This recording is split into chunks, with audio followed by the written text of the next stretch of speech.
you doing? Good. So this is where we're going to get. Oh, yeah. This is for the URA. And then I'm going to give you a copy of it. Slide presentation, just in case it's hard to see. All right.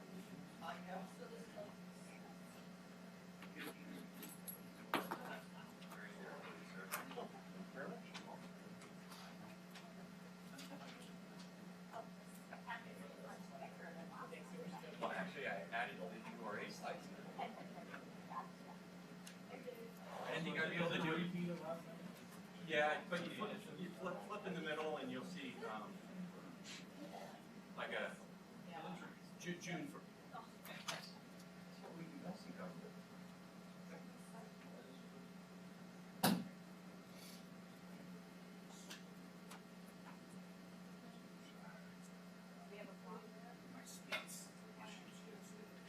And 11, yeah, we have 11. All right. And then, do you want to remind everyone to make sure the lights, so people can hear, people can just hear.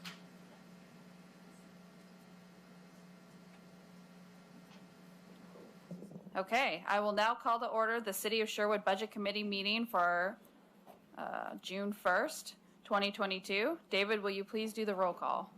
Chair Strode. Present. Vice Chair Sherwood. Brian Fairbanks. Present. Paul Mayer. Present. Nancy Taylor. Here. Diana Painter. Matt Kaufman. Here. Mayor Mays. Here. Council President Roester. Councilor Prowse. Here. Councilor Garland. Here. Councilor Young. Here. Councilor Giles. Councilor Scott. Here. Yeah, it should be before trials. All right, and just a reminder for everybody to make sure you use your microphones because I think we had some issues with people hearing us last time. So anyway, David, did we have any public comment? No, we did not have any public comments. All right, so then we will move on to new business.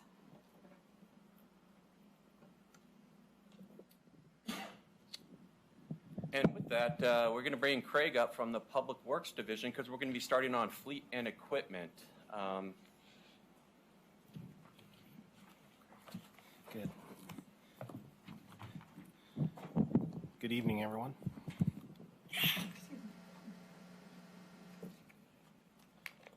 So one thing I'd like to highlight in the fleet equipment is that we meet all state requirements on our equipment and vehicles. It's a pretty good accomplishment per year for staff to do that. Personal services and all public works accounts that we talk about tonight is really allocation of staff and where the workload's at. You'll see a little increase there. The biggest thing with materials and services is going to be the fuel and oil costs for this next year, as well as rising costs in any of our material and service account.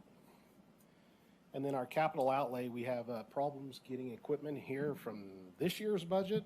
That some of it's just starting to be built in July, so that some of that equipment's been rolled over, and then a lot of this is broadband equipment again this year.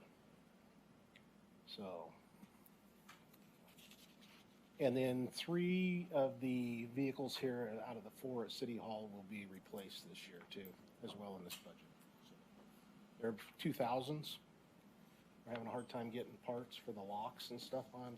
I think we'll get good value out of them because they're Jeeps, so a lot of Jeep clubs out there. So we'll get a little return on investment. And the revenue for the fleet side budget is for our surplus equipment that we're going to be selling off once the new equipment comes in. Any questions on fleet? And have we considered if we are into wanting to use any of those old Jeeps with any potential camera systems that we might also require for traffic studies or anything like that? Just keep it in mind. I don't need to.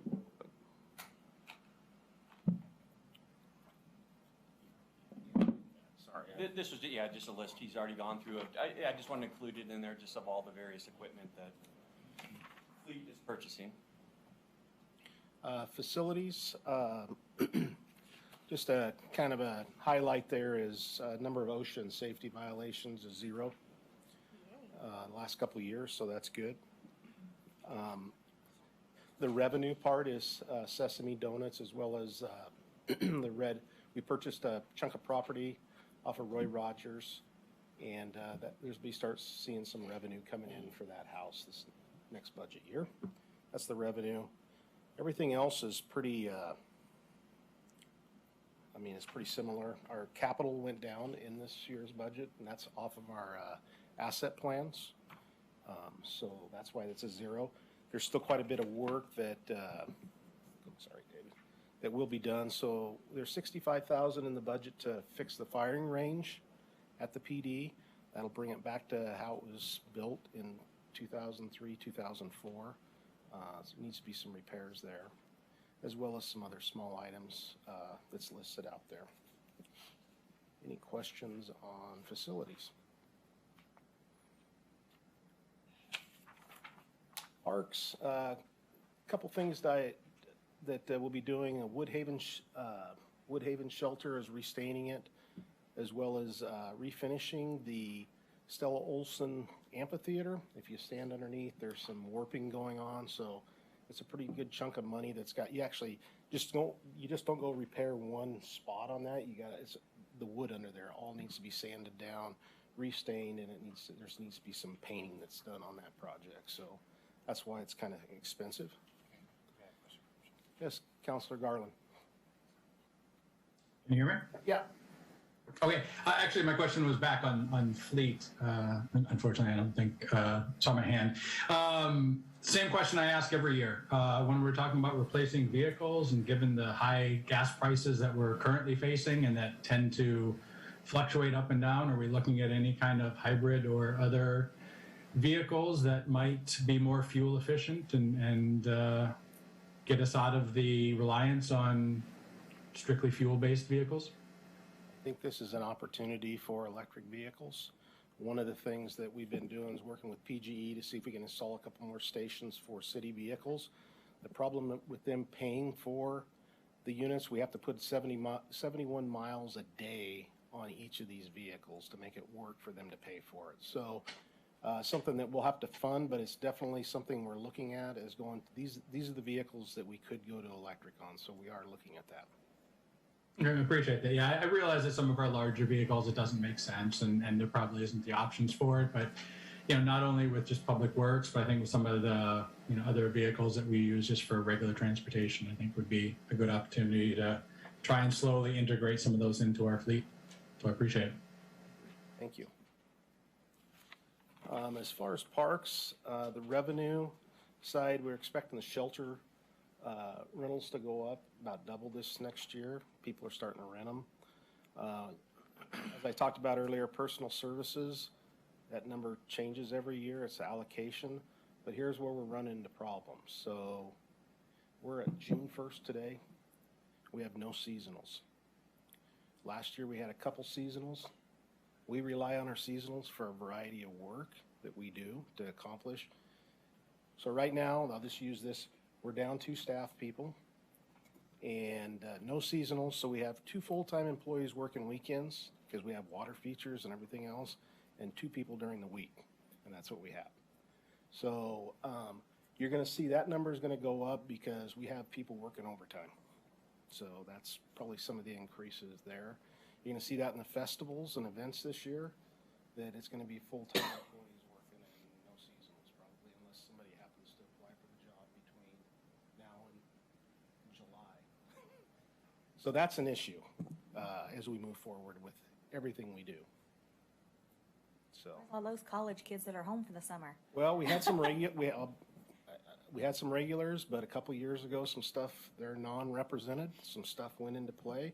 We had some school teachers or professors that would come and work for us during the summer, and they quit working for us.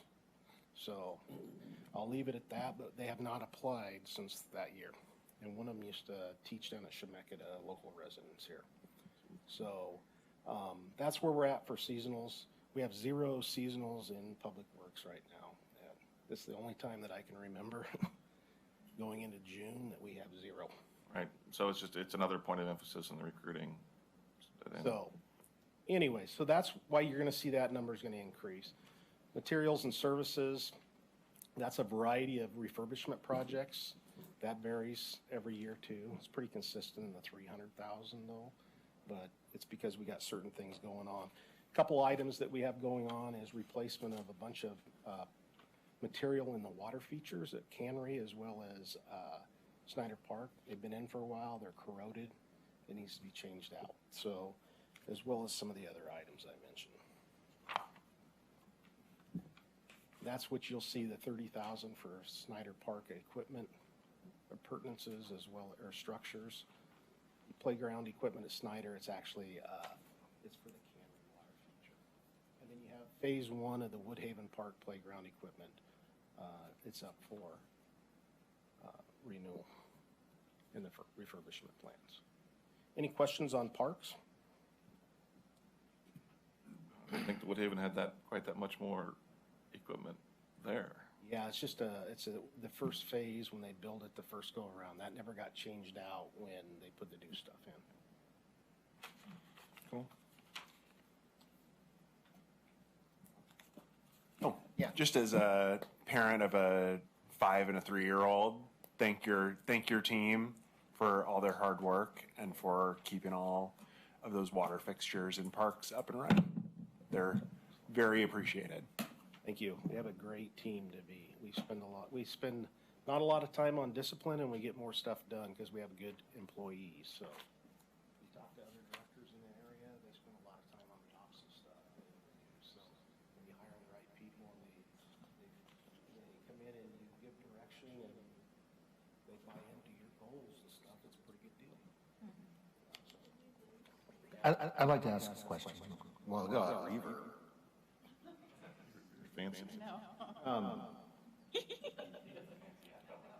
I think we all are. Is your computer microphone on?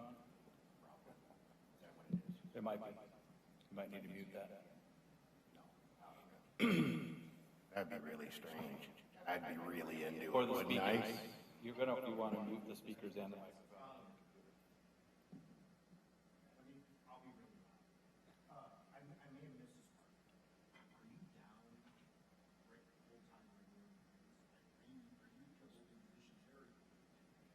So just.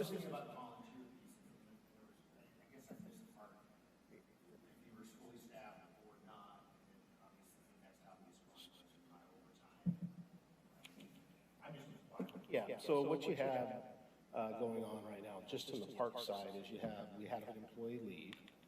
We're actually going through a process of hiring people. That position will be back out on the streets, but during that time, then you have somebody that has a child and they're gone in the middle of your busy season. You have no control over those things, right?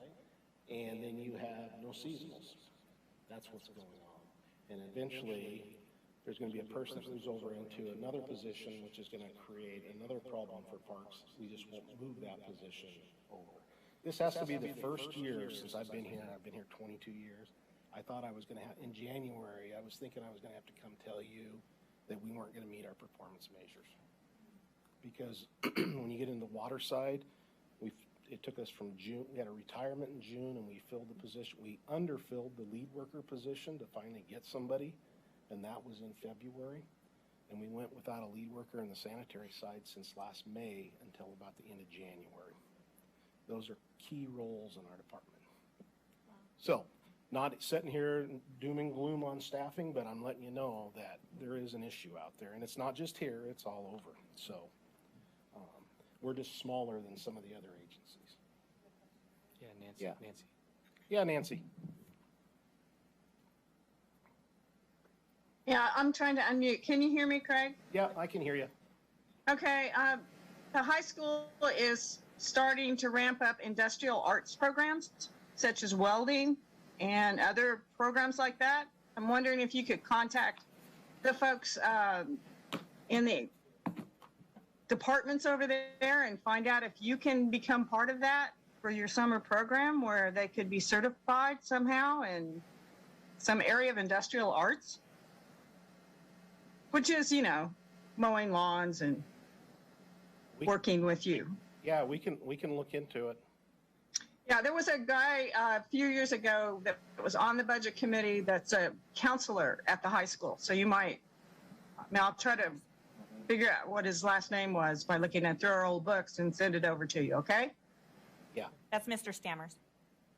Yeah, okay, great. Yeah, he would be great for you. That's it.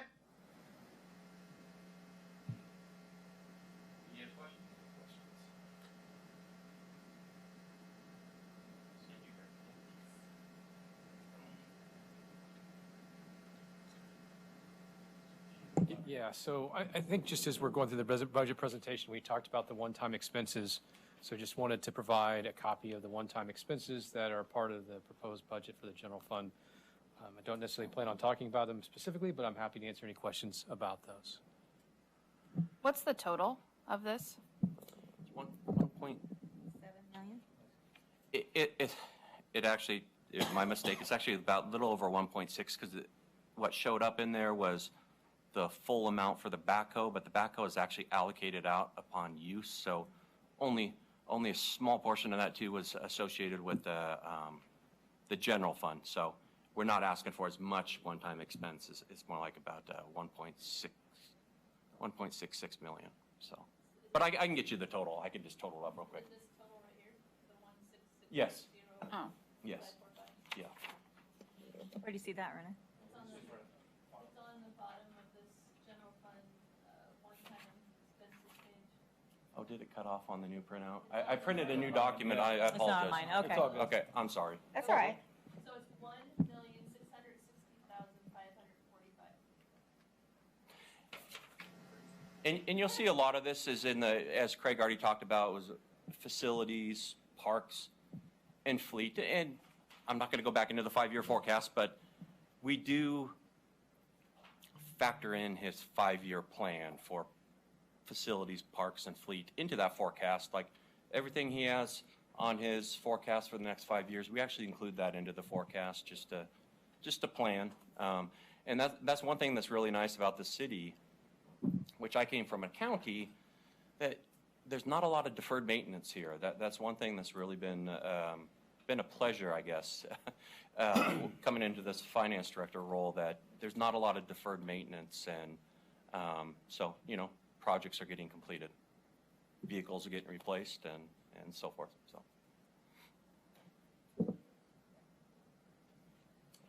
Yeah, and just before we kind of get in the general fund discussion, I just wanted to kind of do a quick follow-up. I'm hoping the whole committee, you know, a few requests of me last night was, okay, let's run a stress test on the 5-year forecast just for fiscal year 24, 25, and 25, 26, dropping the growth rate from 5% to 2% and 4.5 to 2%.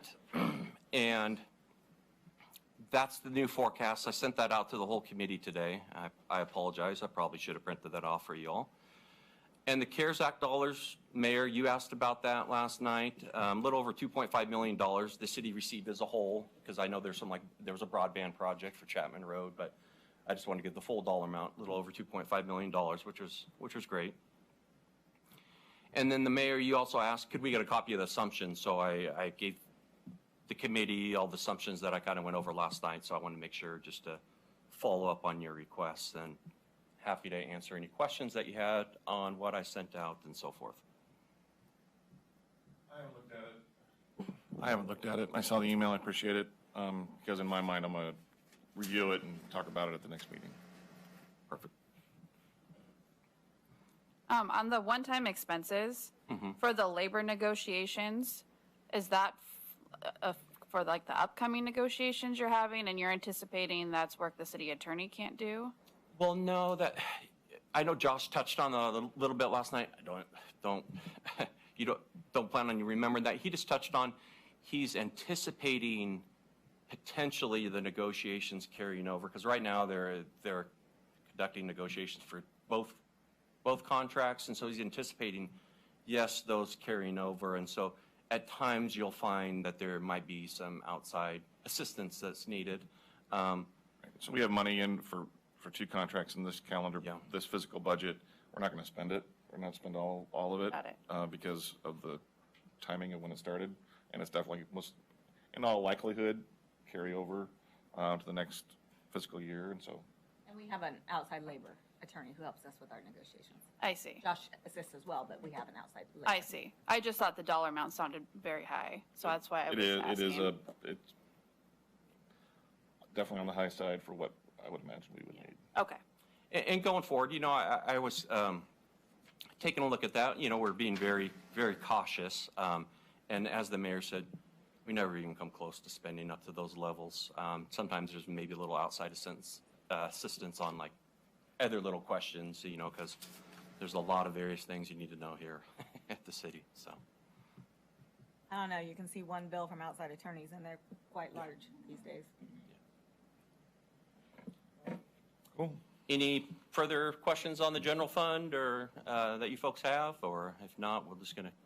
Appreciate it. I'm pleased that we're sticking with 5-year equipment replacement plans that we've been following, and we do what we can to stick to that, because we definitely want to stay on, maintain what we have, be it hard goods and buildings, and protect the assets that we have. So. And as the mayor was just mentioning, when I left my last organization, they kept deferring their maintenance, and when I was walking out the door, they're struggling to try to figure out how to fix things. So that's one thing I really appreciate. Craig and I know back in the day when he came on board, and when I came on board, it took us a while to get to this point of having this plan and having the reserves and having the discipline. So it's glad that everybody's continuing. Yeah, no, you guys have done a great job. It's not perfect. We stub our toe, but makes my life easier, though. I would say it's a result of good budgeting to be able to continue to do that. All right, well, with the, go ahead, Matt. I apologize. Sorry, I still haven't mastered the button. Just with what we heard in the previous conversation, or in the previous presentation, would it make sense to rethink some of the parks, or to be flexible with some of the timing on the parks maintenance, just to give them a little more slack to. So part of the challenge is, the sun comes up, it causes grass to grow. You have to cut the grass. You need to take care of that asset that you built, that field. And I just mean some of the one time. Yeah, so the one time. You want to talk about the one? Yeah, no, I think we have been cautious, and as Craig, and you can come up here too as well, because we've had these discussions, and I'll let him speak. But one of the things we've been looking at with the 5-year forecast is changing when some of the timing of it is. One of them we talked about the other day was a field in Snyder Park. It was originally scheduled, I think, to be next year, maybe even, but with the COVID time and all of that, and even now, I think we're expecting to go a little further. So we've been adjusting and having conversations about, with the 5-year forecast, you say it's time, but you reach that time and you say, okay, do we still have a lifespan on it, or can we do that? And so that's something we've had conversations, and part of what this budget processing really was to look at, okay, this is what's coming up, what's more realistic in terms of use in COVID and what needs to move. Craig, did I get that right, or anything else you want to add? No, I think you're right on. And we actually, in this budget, we've added about $15,000 to have a few more days of contracted services for our landscaping. Okay. That's more of a priority in the next 3 months, why we're not staffed up versus the asset plan stuff. As long as we have staff here working, we'll get our asset stuff done. And like the mayor said, some of it's trail maintenance, so you got to have the sun to do it, right? So you just got to, I think by having I think there's 10 or 15,000 in there just to cover us for the next 3 months while the person's gone. That had a baby that's not here, him and his wife. That'll help us get through the summer. It's just the staffing of the water features on the weekend, where in the past, that cost is going to go up because we have full-time people doing it instead of one full-time and a seasonal. So some of those costs are increased because of that. I think that makes perfect sense. And I was just wondering if on some of the one-time stuff, it's good to have the 5-year policy, but we could also maybe be flexible on that policy if we need to just make life a little bit easier for people. Yeah, and I think that we can work with Keith on that. If there's something we're not going to get done, we'll keep him informed. But I think it's pretty doable on the asset plan stuff. Just thought I'd ask. Thank you. How, I've heard you mention this a couple times now about the water features on the weekend. Like, I understand if the water feature's on, but someone may have to be on call in case something goes wrong. But like, how much time does it take to turn that on and turn that off, or whatever other things they do each day? So right now they spend about 2 or 3 times a day at the water features. One, you got to keep the chemicals up. They're currently not set up with a paging system or anything back to our office that lets us know. So this one over here is a little different than the actual one at Snyder. So this one will just shut off, right? And then that triggers It's all us. over Facebook. Right, you get the Facebook. It doesn't send a notification. Yeah, once it hits a level of, No, I get and that, there's but a it big doesn't send a gap in that notification level, that way. right? So that's how we get notified, and if we don't check it. But you actually have to clean the strainers out and do other things down in a vault. So you're entering a confined space. When you go to enter a confined space, you have to have 2 employees. So that triggers to have 2 people here on the weekends. The one at Snyder's, we're looking at a system that actually would go in there that actually has better communication with us. The one at Snyder, you have the sand, right? So that sand you got to actually go down there and clean the sand out in the actual filter system. Do we have that scheduled to be like completely replaced at some point in time? I know that we've had that forever. It seems like a bad design to have. So we've had things, we've discussed that in the past of removing the sand and putting something in there. It's just the funding hasn't been there, and it's never been moved, so. Better than it was. I remember when we first turned that thing on and we had both sides of the water feature operating, and kids would take the sand from the one side of the water feature to put it on the cascading, whatever, the misting side of the water feature. And that thing filled up with sand in record time. It's better than what it was, but if we ever build another water feature in the community. We learned a few things for So, entering. anyways, that would cure the sand problem, No putting sand. us someplace else, but it's an issue. It's high maintenance. Thank you. You bet. And one thing I just wanted to note, one thing that the city has been doing, and Katie Henry implemented this, I think it was during her time. We've been setting funds aside in the general construction fund to replace that turf field when it actually is due to come up for replacement. So by the time it is, we should have the funds available now. I can't predict the cost, but there should be a significant amount of funds, and we're talking 500,000, 600,000 built up over there to replace that turf field. Excellent. That is the plan. Anything else? You need to call back up. I'm sorry. You know what, I have a question. Yes. You know, These will just stay up there. I don't think it's in the mandate here, but, you know, there is financing. You're looking, you're looking at this position, you have this open position, et cetera. I heard last night a problem in another department, the same time, the same place. I guess my question is, do you guys work in conjunction and understand, this is educational for me, understand each other's pains by department? And do you guys ever consider hiring for somebody like that to work both positions? I know this is operational and probably not in my mandate, but it does throw in with money and it throws in there. So if it's not, you don't need to answer, but. Oh, I'd be more than that.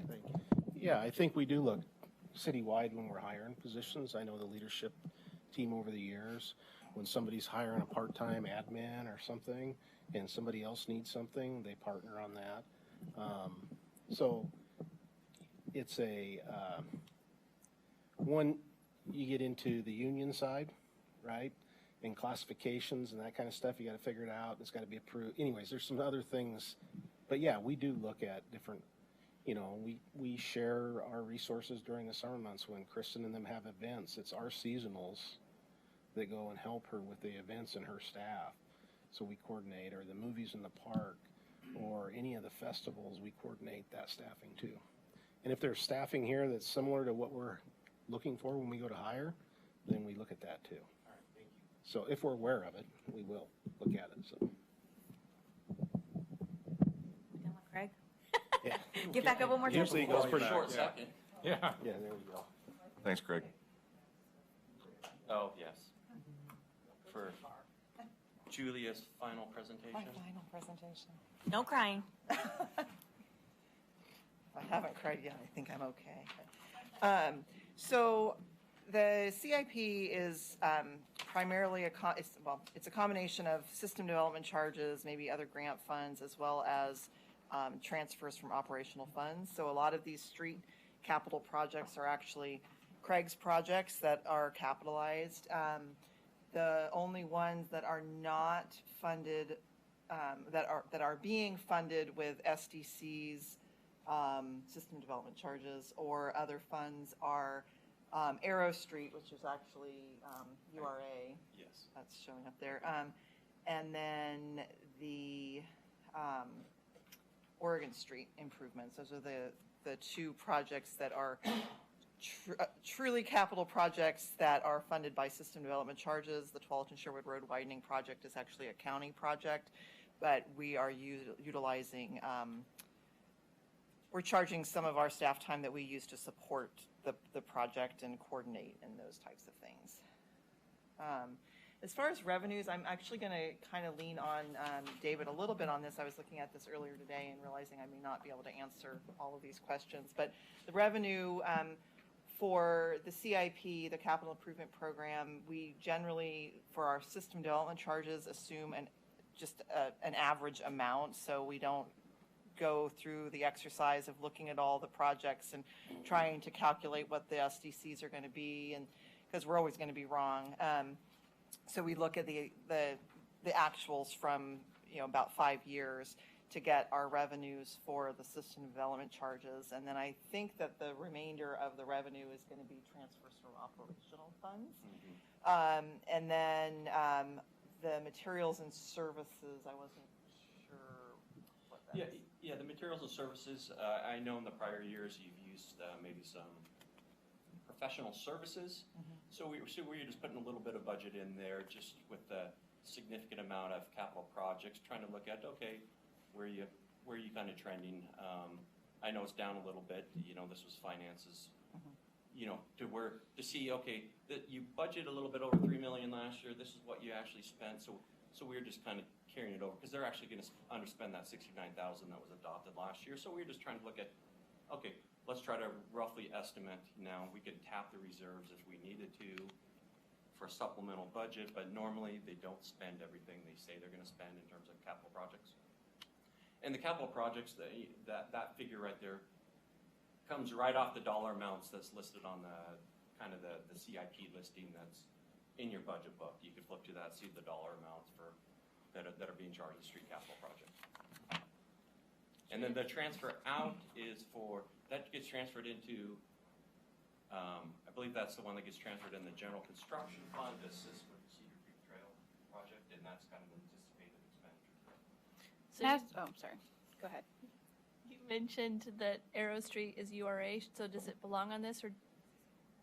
My guess, and I'm just assuming, my guess is that it made it on the list, but it's not actually in the numbers. Okay. Yeah, no, we transferred those over. There's some, it was budgeted out of this fund this current year. You know what? I'm sorry. I'm totally misspoke. I was thinking Ice Age Drive. Arrow Street is, I'm sorry, I totally messed it. Arrow Street is the portion that's that's not URA funded. That's the portion that is between Olds Place and Langer Farms Parkway. Yeah, sorry about that. An egregious mistake. Today's your last day. Thank you. That's a good thing, because we might have had to get rid of that mistake. So, yeah, I was, in my mind, I was thinking Ice Age Drive, and that's URA funds, and everything David said was correct on that. Arrow Street is it is a SDC and or TDT, Transportation Development Tax funded project. And you're saying it it's does belong over on the list and is in the numbers. Okay, and it is over by Olds Place, is that what you were saying? Okay. Yes. All right. Basically, yeah, that way basically it will connect Olds Place to Langer Farms Parkway, which will allow the businesses that are currently accessing Tualatin Sherwood Road from Olds Place to retain a right in, right out. It will just be the Langer Farms Parkway instead of Tualatin Sherwood Road. All right, thank you. Yeah. Can I ask just a quick question? Yes, please.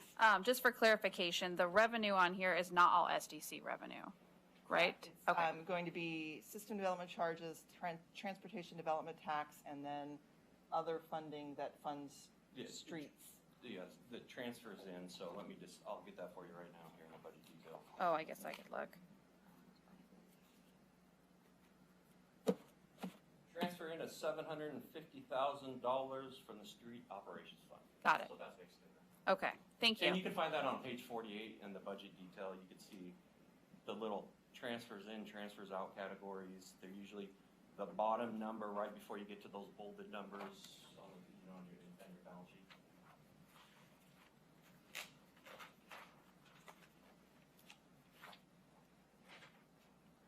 And Julia, the Oregon Street, is this the big project that you're going to be doing? And a little bit's here, but most of it's urban renewal. What's being proposed in this year's budget is still finishing up with the design of that Okay, bigger so, project. all right, we're not yes. launching the project mid-year Right. necessarily. Right. Okay. Any other street capital questions? Again, if you visit any neighboring city, you know why we're proud of our roads. We do a great job. We take care of them. We stay on top of them. The great chart of the life of a road and steps you need to take, it is part of one of the chapters of the Bible of Craig's world. And yes, I'm very proud of all the work that our folks do, and our community appreciates it. Okay, storm capital, I believe all of these are Craig's projects. If you have any questions about the project, you'll need to ask him. If you have any questions, I'll pause here and then we'll go to the money piece. It is amazing how much money we have to spend on these swales. Just saying. You build them, then you turn around and have to rebuild them. They change the standards on you. Come on. Can't we have a rule that if we build a stormwater facility at a standard in 2020, that we can keep it at that standard for the next 40 years? If I had the power, I would I would make that so. Very frustrating for the collective that are listening. Doesn't Clean Water Services have a lot to do with that? On the requirements, yeah. We have So- one over in Aaronville. They drive us crazy. So I'm clear, if new rules are made, do they mandate that we have to upgrade the facility to the new rules, or just when it needs upgrading, we have to meet the new rules? Or when it needs maintenance? Or Yeah, I mean, it's a combination of things, and just to be clear, it's not CWS making the rules, it's CWS as the MS4 permit holder that is meeting federal requirements that then we're partners with Clean Water Services, but they make the rules. You're very nice. You are very, very, and it's factual. Yeah, so we don't have to deal with the MS4 permit specific, directly. They work on that and do that. No, it's not going to be an automatic mandate, but it's stuff that's generally phased in over time. And so the new thing is hydromodification, which basically means that you've got to make sure that you're able to hold more water. And so a lot of our current facilities aren't sized appropriately for what is necessary for this hydromodification. So it's really more of an issue when development happens. Development can't rely on the facility that maybe we had designed for a larger area, and so it's not we don't have to automatically do it when the rules apply, but it becomes cumbersome and problematic. And then when we do our master plan updates, then we take what is necessary into account, factor that in, figure out what's growth related and can be attributed to system development charges, and what's not growth related, which may have to be accommodated in rates. So it's complicated. Crazy. But, I mean, during the Great Recession, we bought a house on Main Street that had a huge backyard, and it went foreclosure. We got a screaming deal for it. We subdivided it. We built a great water quality facility for much of Old Town, then sold the house for what we paid for it, if not more. It was awesome. And now we have to, or we already did, but it wasn't, we have to redo it. Water quality facility.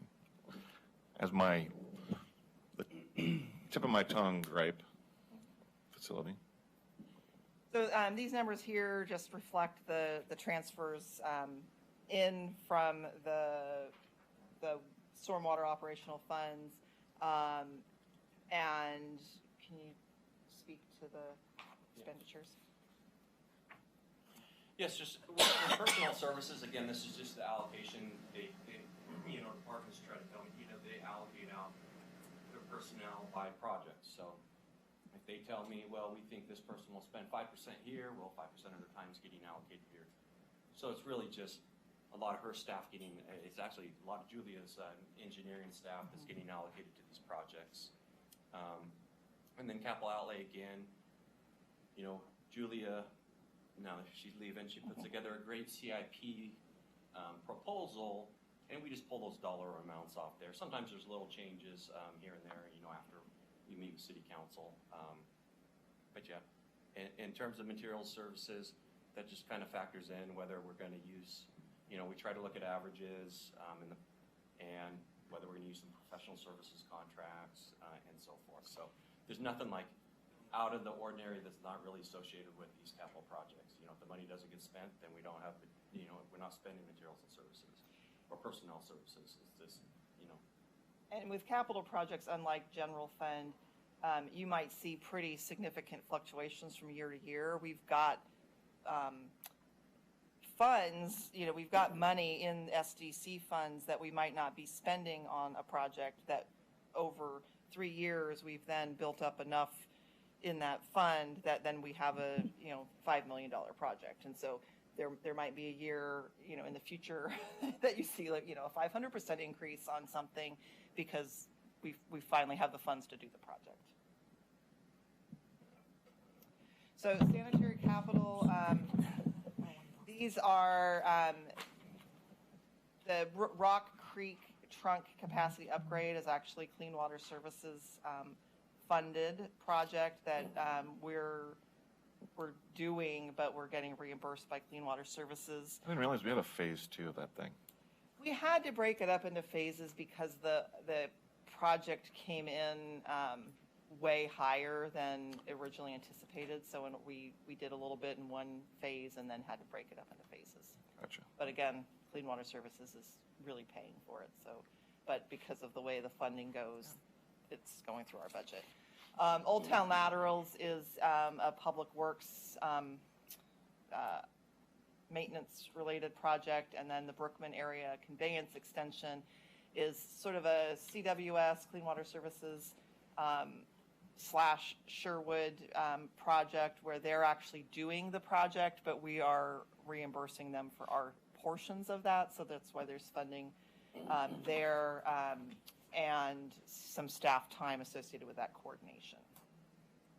Yeah. And the Old Town Laterals is one of those projects that we're pursuing federal dollars. We're expecting to hear next week if we expect to make it at least on the initial list from our senators.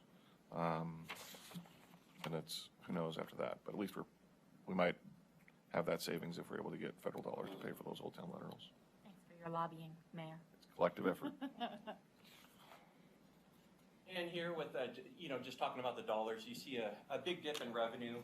Really, it's the reimbursement from Clean Water Services. Last year we factored in for the Rock Creek project about $1.9 million. This year it's about $580,000. That's why you see that significant slide in revenue. And again, all the personnel services, materials and services is associated with the capital projects. So if projects don't happen, you're actually not going to see those expenditures happen. So When breaking it up, the second phase is a whole lot cheaper than the first phase. Great. Well, yes, sorry. Water.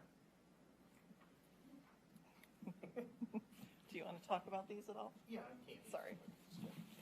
I could pretend, but you don't want me to. Craig knows all water. All things water for Craig. So really, the biggest project on here for the water is the 20 million gallon expansion.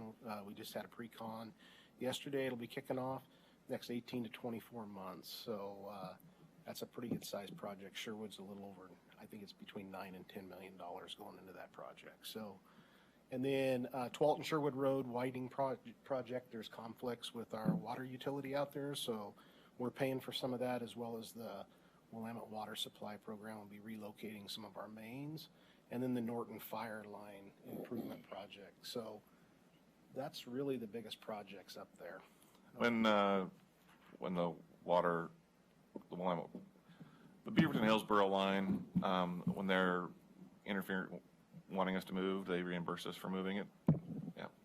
And for everyone to know, the expansion of the treatment plant on the Willamette, it's for the benefit of us, but also Wilsonville.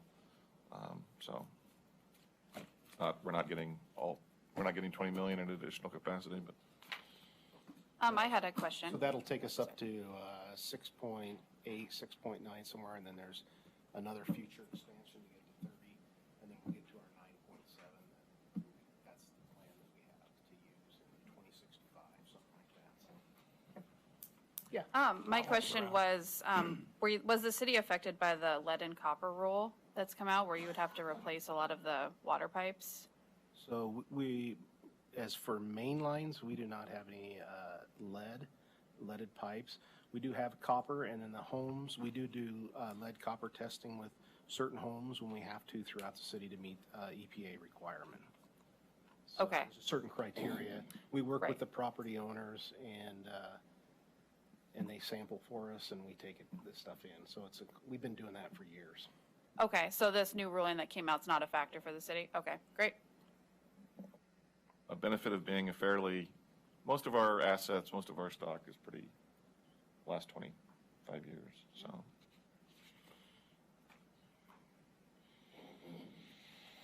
So that's really your biggest expenses in this. So your revenue here is SDCs, as well as there's some money that comes from rates that gets moved over. As in the storm capital, there's about 400,000 that comes in from the rates that actually gets moved over to the capital to fund some of those projects that Julia was talking about.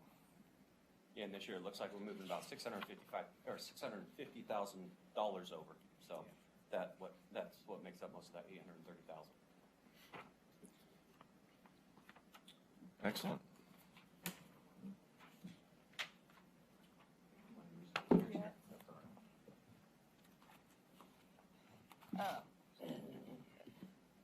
Back one. So general construction, it's all about Cedar Creek Trail apparently. So we'll be, I believe the 8 and 9 is just sort of punch list remainder items for the main project, but then we also are allocating some funds to do amenities that weren't covered by the federal grant that we got for the main project, like, some benches and wayfinding and dog bag type things, as well as some feeder trails to the trail. And then we also have funding to begin design or preliminary feasibility design of the grade separated crossing of 99W at the where the trail would cross. Awesome. Yeah, and really for the revenue, the revenue's staying pretty static. 10.24% increase. The majority of that is made up of a transfer in from the street capital fund to help pay for that Cedar Creek Trail project. And again, this is a capital construction account. So if the projects occur, the payroll will happen, the materials and services. But if not, then you're going to see that the expenditure's not happen quite as high, I should say. And general construction could also be funded from, really anything, but parks SDCs, street SDCs, multiple sources, grants, that kind of thing. So I think that completes my last presentation. Awesome. Last Thanks, and Julia. final. Thanks.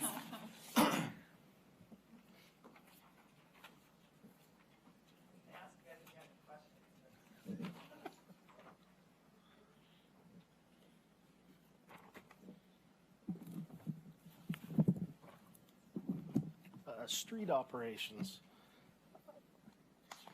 So now we're going to get into the enterprise funds. And when Brian had asked about, do we look at when we hire staff, Do we look at people working in other areas? And the only reason we were able to meet our storm, when we get to storm, the only reason we were able to meet our storm is because we pulled parks people over in the winter to actually work in the storm system. So otherwise we wouldn't have met probably our goals. So that's kind of how when we hire positions within our department, we look how we can fit throughout the whole department. So. Okay, so yes, Mayor, you mentioned our pavement management program. We do have great streets overall compared to a lot of cities because we do quite a bit of preventive maintenance. So what you'll see in this year's budget as a highlight is when we had entered a street fee probably 10 years ago, I think we were down in the low 70s at that time, and our PCI rating is 86. So that's something that you don't hear a lot with cities. It's because we attack it with preventive maintenance before roads get so bad. Now, you have to reconstruct a lot of the roads in the older part of town, but it's because of the capital improvement projects we've done, as well as our slurry seal, our crack sealing program, and rehabilitation. So, do you ever compare your numbers with your neighbors over a drink? Sometimes they don't want to have that conversation. Yeah, which neighbor? Do you look for variables like right now? Let's say Sunset has now become a major shortcut. I mean, I know that's kind of reaching, but whether it's that or 12th and Sherwood going to cause other roads, or the excessive traffic that I continue to see daily of large trucks that are using this as a cut through as well, that are pounding our wonderful roads, beautiful roads. So I hate to see that. We rate our roads every 3 years, and that is how our system is. Our computerized system, it shoots out roads that need to be crack sealed, and we can actually, if there's a road, we can actually move stuff around in there too. So, you bet. And if you see cut through big rigs, just call your non-emergency line. And Listen, I'm on 3rd and Pine, and I believe, I mean, I spent years commuting on day, and I've seen that thing up and down, chats, and I hate to see that either, and I see it more and more every day about our roads as our roads are beautiful. yeah, so I mean, it's illegal to cut through, and I know it is. I sit out at 3rd and Pine and yell at every single day. Take a picture of the names on the trucks and. I had a. If I get a mandate somewhere else, I'd be glad. I can't remember who I told. Maybe it was Keith or Kristen. About sometime in the last 6 months, I was driving through Old Town. You know, some big rig made the mistake of coming through Old Town, like a load of lumber or something. And, they were having a hell of a time. And guess who was right behind that truck? One of Sherwood's finest. Just waiting to get to a point of when I'm sure they could get a nice, safe spot to pull them over and say, "What the heck are you doing?" To educate them. So street operations, when David and Julia talked about $750,000 coming out of operations, that money is from the street fee on your utility bill. There's a couple $100,000 from that, $300,000, something like that, $275,000. I think it is part of that moves into the capital side as well for us to be able to do our maintenance projects. You'll see in personal services an increase there. Some of that is the workload in streets this year. One thing, this fund here, we rely a lot on our seasonal employees. So you're going to have full-time employees moved over to do some of the crack sealing that we use our seasonals to help that crew out with. You're also going to see there's some more projects in here related to ADA transition plans. This year there's money in the street budget to do a transition plan. Assessment of streets, they're back in the parks. There's about $30,000 for our parks.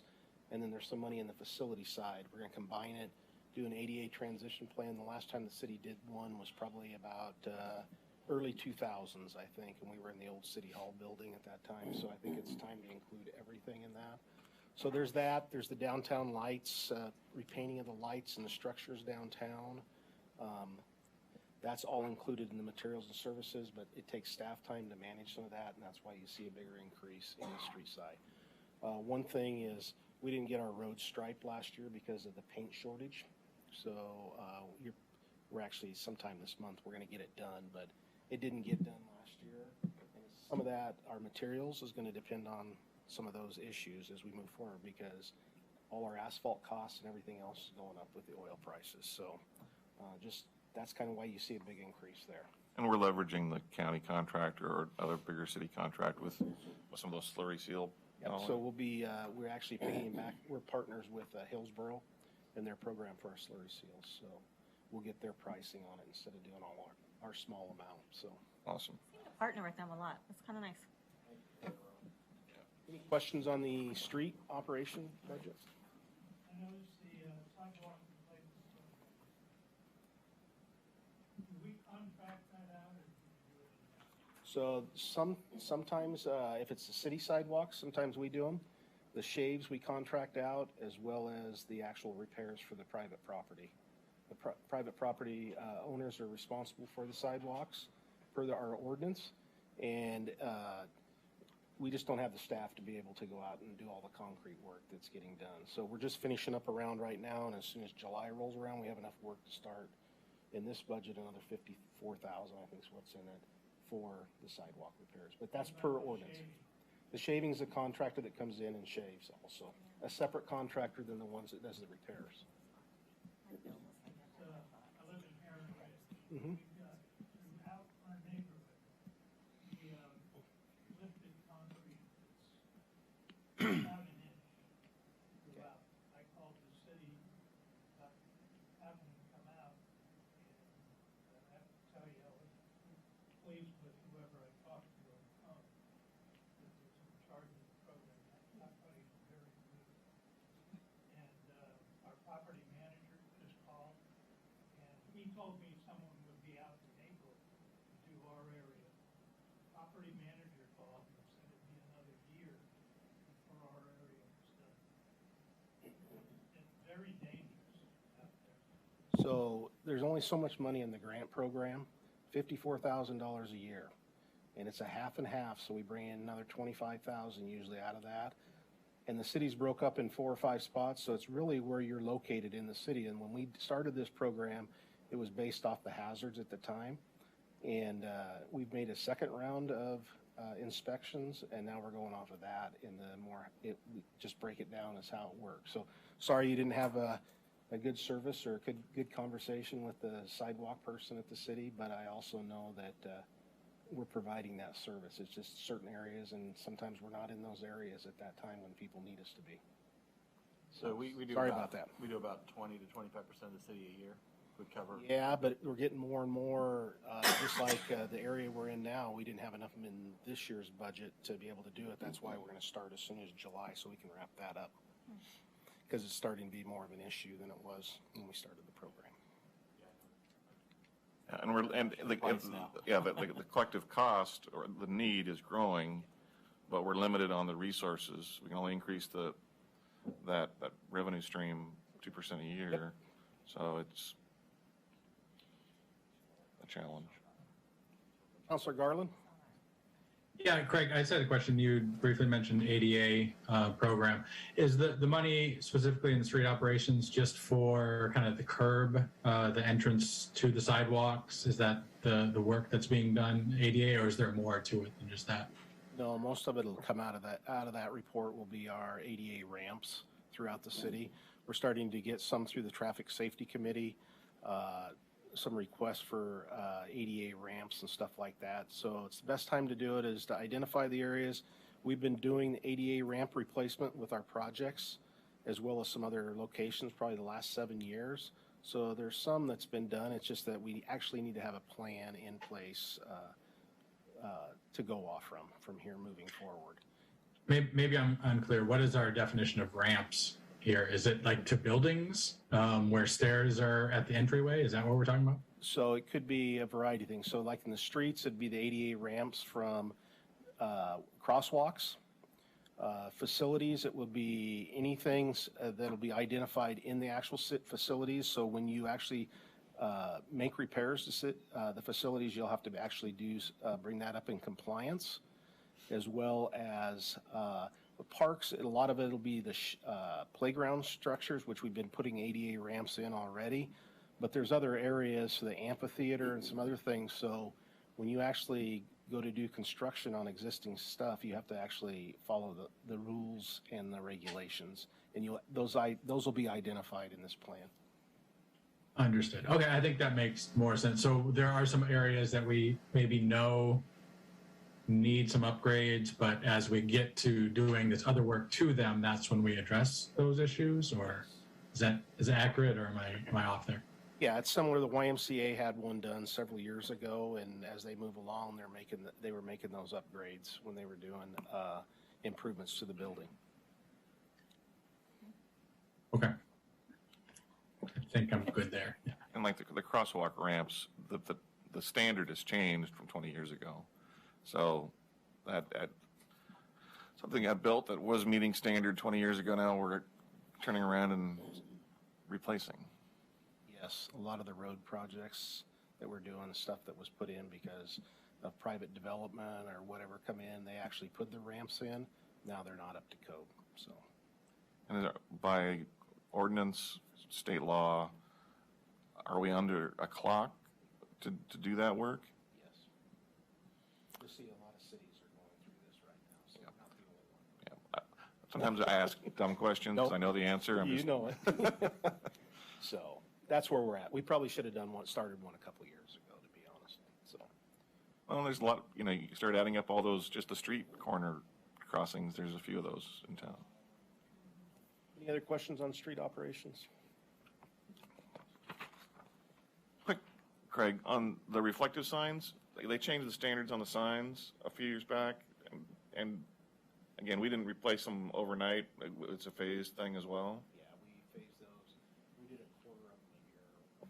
Yeah, so quarter of them a year, a quarter of them a year, and actually our regulatory signs too. We had to make some adjustments on that, and we didn't do them all at once. We stretched it out. And do you have dollars in the event between traffic safety and council makes choices to change the speed on a variety of roads in town? Do we have resources in the budget to do that, or allow it to just be a change to the budget if we do it? We might lower some neighborhood streets from 25 to 20, some old town streets from 25 to 20. So we have actually $100,000 in the traffic calming program. So any signs or any improvements that we do, that's where that comes from. Perfect. Water op. Any other questions on one streets? random question, just on the increasing frequency of the large trucks cutting through where they're not supposed to. Is it worth looking into if there's a camera solution to something like that? Keith might have an answer to that. I know that Ty and I have had this conversation to look and see what other opportunities we can have to try to, working with the police chief, to look for opportunities to be creative and create solutions that we can use to try to address these issues and mitigate these issues. So it's something we are working on and looking into.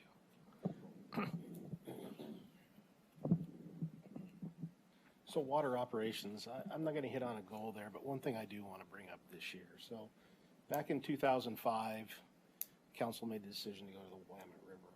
And at that time, we were told our water rate would be about $1. And we're however many years into that, right? We built the pipeline, we've made the upgrades at the plant. We're paying $1.48 a unit.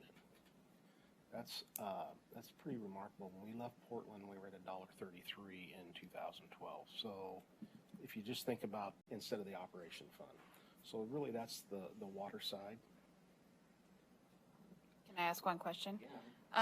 I'm assuming the revenue here is generated from the water rates on the water bill. I was just surprised to see a decline because your water rates always go up.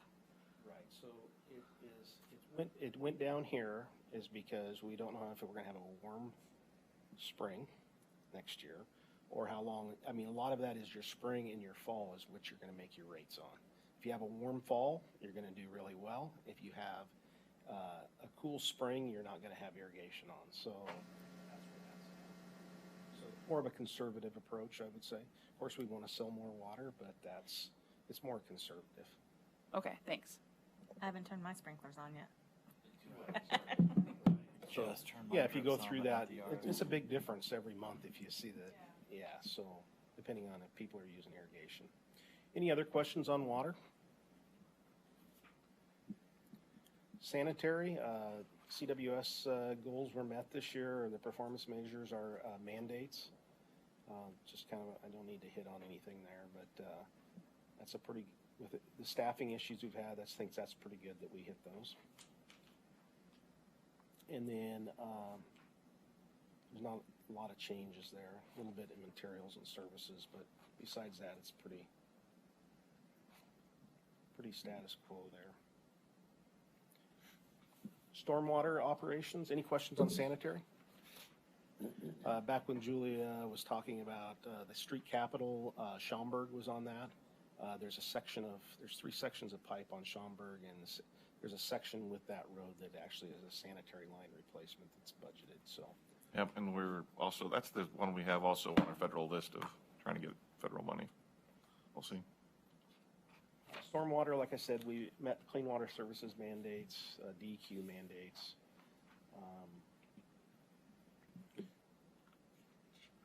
Nothing big on that. A little bit of revenues up a little bit.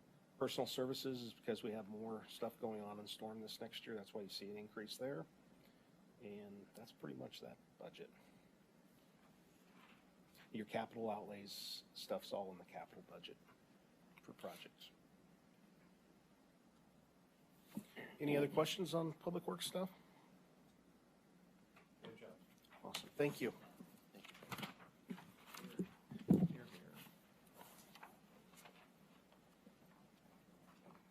Hey, Brad. Nothing going on in this area, right? Hi there. We'll just call it status quo, right? Yep. Something like that. Nothing new to talk about. So, good evening, everybody. Broadband budget this year is largely made up of, most of you guys know, of our Fiber to the Home project, our big project to bring fiber to all residents in town. Some of you that may not know, on Budget Committee, we started a pilot project 2 years ago, had some success with that. Council decided to move forward and build that to all residents, and that project is underway as we speak. So that makes up the lion's share of the budget, the expenses, and the revenue this year. Included with this year's budget is the addition of the crew, fourth crew, to help for kind of growth that might happen during this time. That's staffing, materials, equipment that we need for that fourth crew. Some of you may know there's an immense amount of grant opportunities that are about ready to be released from the federal level. And I don't want to speak for council, but I think they saw that as an opportunity to go after those with our own crews and build those with our own staff. So the budget includes expense for that fourth crew.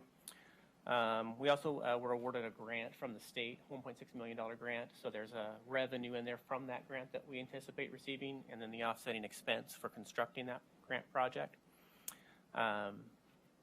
Beyond that, things that we're going to do this year, continue working with Public Works and Utility Billing to integrate our two utilities together. Utility Billing has been a big help lately in helping us with our billing processes, and also taking our frontline customer support calls. As the message has gotten out about Sherwood Broadband, the phone rings off the hook. I mean, I can remember a time when we would be lucky if we got a call a day, and it's multiple calls a day. So it's a good problem to have. We just needed some staff to do it, and we had some availability in Utility Billing, and they took it up and are doing a great job. So big task for us this year is to train our install techs. So these are the guys that are doing all the labor, bringing the fiber into the house and setting up your router as your customer. So we've got some work to train those guys up and get those hired. And then just a big push for me personally is applying for new grants as they come out. So we got a grant that was released a couple weeks ago for middle mile projects. That's a project that I'm pursuing some potential routes that we might look at pursuing, and a lot of time will be spent this next year working on those. So with that, this is the financials of all of what I just spoke about. I guess I'm happy to answer any questions. Yeah. I'd like to start out by saying, being one of the OG customers, I mean, we so appreciate the service and everything that's gone along with it. And to this day, it's spectacular. Probably, you know, as you get bigger, the days of you running 2 blocks down for personal, probably not going to be there. Yeah. That's okay. Yeah. That's I like that though. That meant a Well, lot. I think that is our, I mean, that's why we're doing this, and I think that's what we have to do, honestly. We have to be that person that will run down and. With that said, and I so appreciated seeing that line in there, because if I had any issues with broadband, you touched on it. It's been as just a customer, and I'm going to speak for the customers. It's been the billing. It's been the attempt to just try to pay my bill, and I'm so happy that that is going to happen. And if it wasn't, I would have, you know, raised my hand differently. So Yeah, it's underway as we speak. We're just chatting about it this week, so. it's thank you very much. We haven't discussed how to break that up yet, though. Keep up the good one.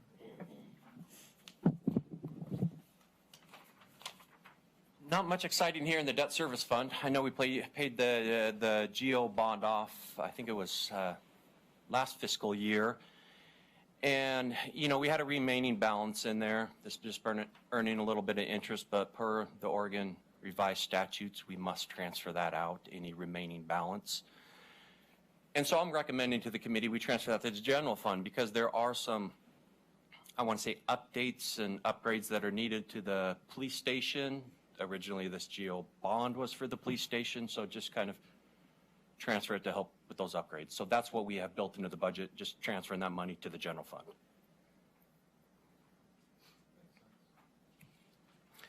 Transient lodging tax fund. You know, one of the goals for fiscal year 22-23 is maybe to start to begin to have discussions on, hey, how are we going to use this money? Because we're projecting we're going to begin with about a $200,000 beginning fund balance, and at the end of next fiscal year, we're going to be about $335,000, and that's just with the one hotel. So we are starting to accumulate some funds, and be good to start having some discussions. I think there's been some discussions in the past, but, you know.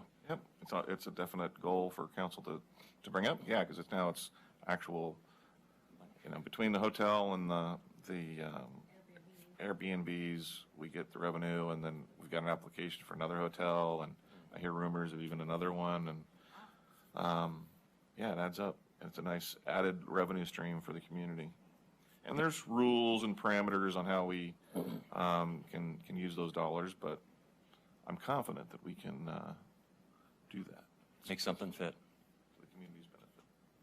And you could just see the impact on that, just from having that one hotel open, you know, and what we brought, it's a junior hotel. And what we brought in the fiscal year 1920 was only $5,700, and now we're, you know, significantly increasing that balance. So yes, it's had a great fiscal impact to the city. So we expect it to double this year from last year? No, we're starting out. If you look up, yes, actually, I didn't know the impact. Basically, okay, with COVID and the hotel, sure, we're actually coming in significantly higher than the $62,000 that we originally budgeted. Okay.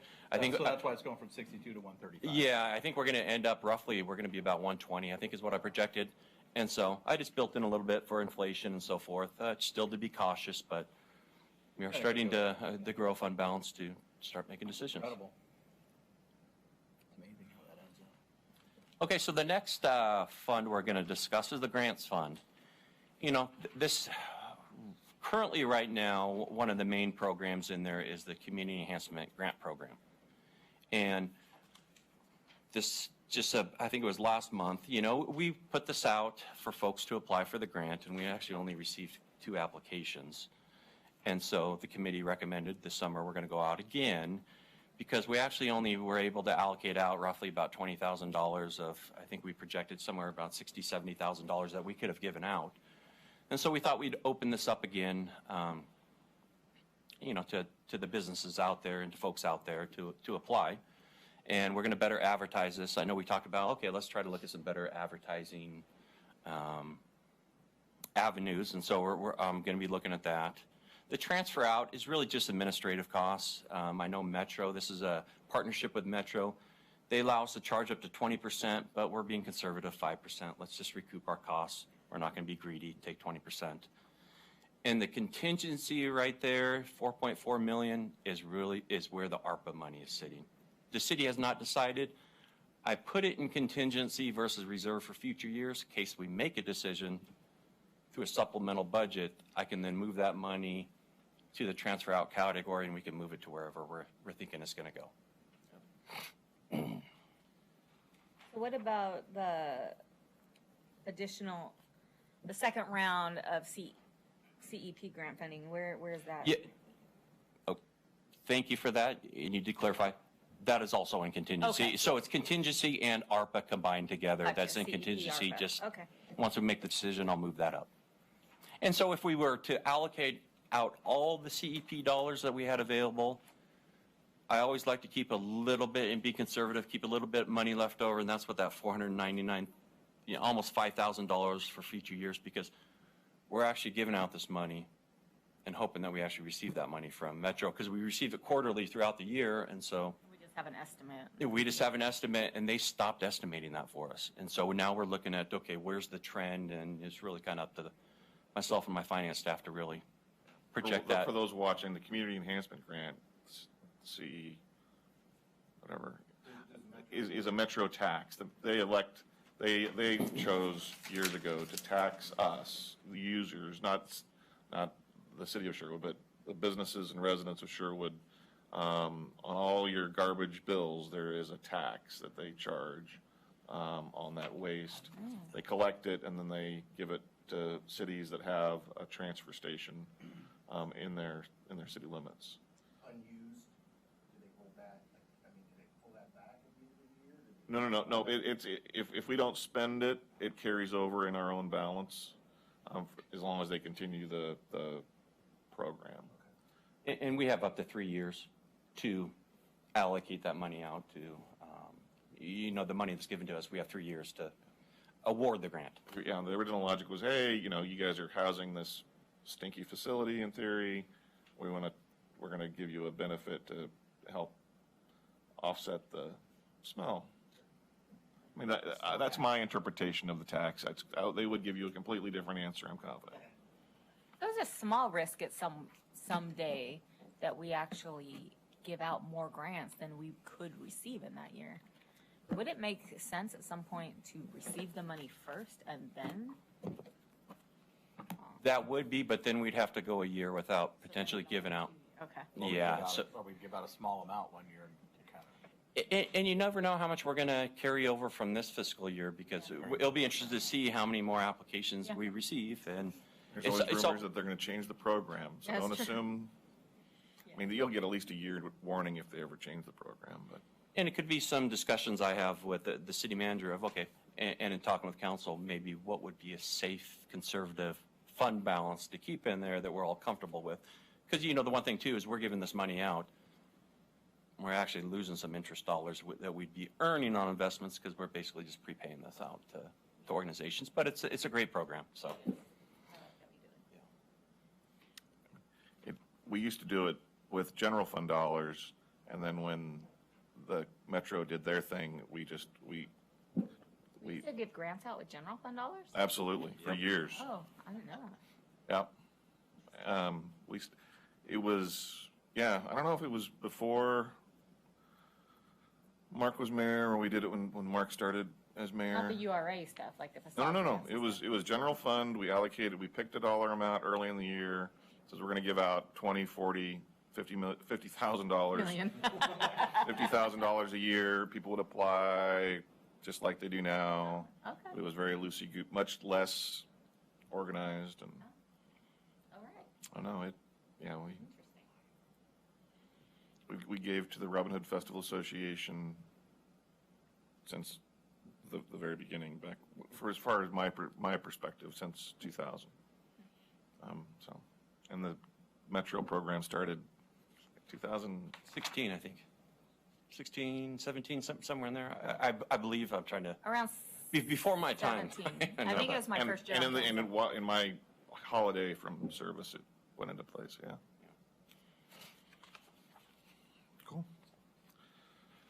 With that, I'll open for any more questions, or we're going to move on to the public hearing on the state shared revenue, but I know Katie has to say a little spiel. Yes. So do we have any other questions? All right. I will now open the public hearing on the use of the state revenue sharing.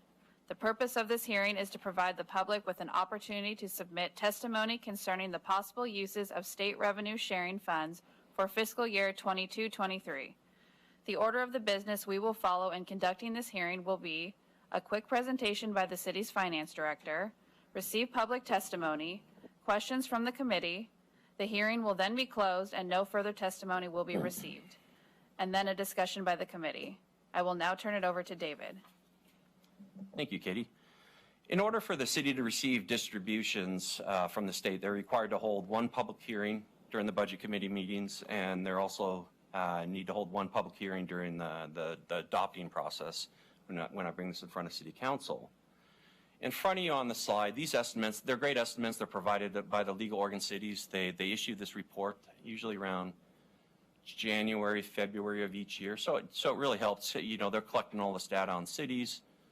We're projecting, and they're compiling all this data. They're giving us the best estimates that we should use. And for like our 5-year forecast, they're letting us know what to possibly expect.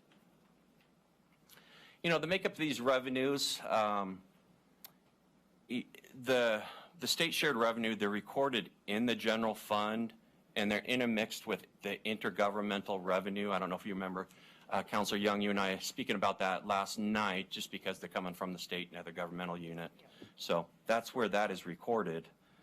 You know, the largest source of revenue for the general fund is property taxes, followed by fines, interest, and then intergovernmental and franchise fees and charges for services. That's kind of the makeup. This is actually what's included in this year's budget, you know, roughly about $17 million break out of the general fund revenues. And now let's get down to the amount that's recorded in there, that's forecasted and budgeted in here for kind of, you know, state shared revenues, just the various pots of money we receive, whether it's liquor tax, cigarette tax, marijuana tax. Isn't that only 3% though? What's that? Isn't it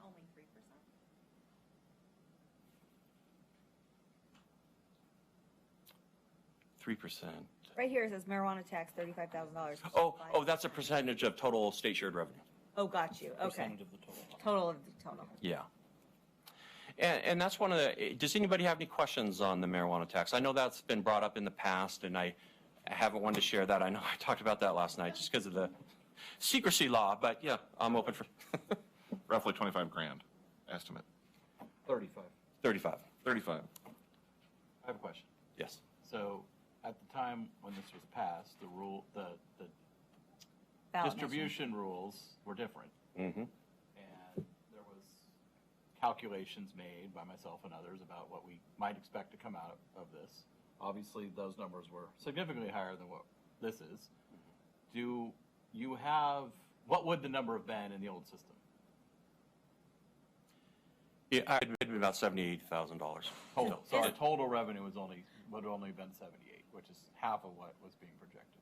Yeah. Well, question, the 35,000 is just the state shared revenue part. Our 3% is included? No, that was included. That's what we originally, I estimated conservatively because the numbers have been coming in really all over the board. And the reason for that is when this measure was passed, normally in order to receive state shared revenue, I have to hold this public hearing, 2 public hearings basically, and then I have to certify to the state, you know, what we're collecting, any local restrictions on marijuana. Of course, going into the other year, we said we were not collecting any, there was no local marijuana tax and so forth.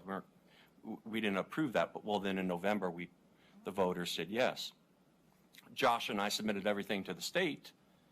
Well, then when they went to distribute the following quarter, we received $0. So I contacted the state.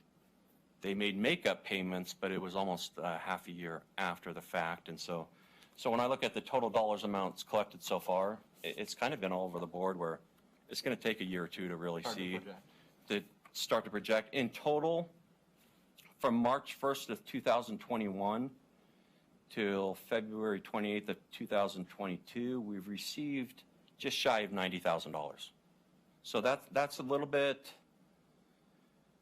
that's a year time span, but and some of that pertain to prior quarters, where, for example, one quarter we received almost $20,000, but it's been averaging about $6 a quarter from the state. It was just due to them not putting us on the distribution list. We didn't start until January of 2021. Correct. 21. Correct. Allowing. Yeah. So, I guess I'm confused. Are you able to break? Are you able to break up the state shared revenue and our 3%? Because our 3% Yes. is per the ballot measure. It comes to me. It's restricted. Yes, and it comes to me. It's restricted, but I guess I could say the police force is fully funded by the general fund. So I mean, we could restrict it further if we wanted to. That's totally up to city council. I'd have to get a resolution. Well, I just think the citizens should be able to see how much of our city tax that they approve to go to public safety is being used for public safety. Yeah. And I understand all of our public safety comes from general fund. Included in that is this 30,000 or whatever that 3%. I would like to see the breakout of the city portion and the state reimbursement portion. I will send that to you. I'd also like to see what the numbers would have been if Measure 110 didn't pass. Okay, because currently right now, we have the okay to share this. Local, we received a very significant amount recently, but local has been 55,000. State's been 33,000, but some of that pertains to a prior fiscal year because we didn't receive the money in the year we should have received it. Then why are we budgeting 35,000 if we received more than almost double that? Because that covers. Because state's only averaging, after they made up that catch-up payment, we're only averaging about $6,700 a quarter. So times 4 would be about $25,000. Locally, I can't get a handle on right now. It could make swings from 7,000 to 33,000. It's all over the board, and I'm. A quarter, or a year? Each payment, or. A payment could go, each quarter, where a payment could be 7,000 and then maybe 33,000, and then it's. Okay, but even if it's at the low end, the 7,000 times 4 is 28,000, and then the state amount you said was something similar. That's still double what we have budgeted here at the 35,000. Yeah, and I was going off the best estimate. We could always increase that, being conservative in my forecast, not knowing the trend here and It seems why bizarre how the payments are coming. It's hard to rely on. Yeah. So it almost seems like though, like this 35,000 is really half of what. Could be. All the numbers you just shouted at me, if they're what you say they are, they're double this number. So, but it seems like it's extra conservative. No, so if you're averaging about $6,700, what does that equal state level? That's about 25,000. Let's just round. Sure. Local payments have been 7,000 all the way down to in the $3,000 range. Okay, that's the opposite of what you said before. Okay. Well, yes. You said 7 to 33,000. And I did see the 3,000 mark. I will give you a breakdown. I got the breakdown right here. This shows what's coming, but yeah. Okay, that makes sense to me That's then. fine. Yeah. Thank you. I just want, if the public voted on something, the 3% going for public safety, they should be able to know how much is going to public safety from that tax. And I have no problem, moving forward. But that's not broke out in the budget that way. It's all just lumped into that intergovernmental. Yeah, and it's something that could be easily broken out, and the police services, just kind of the local portion. Or footnote. Or footnote in the report that says. Yeah. All that, this line item is always. Something easy. Okay.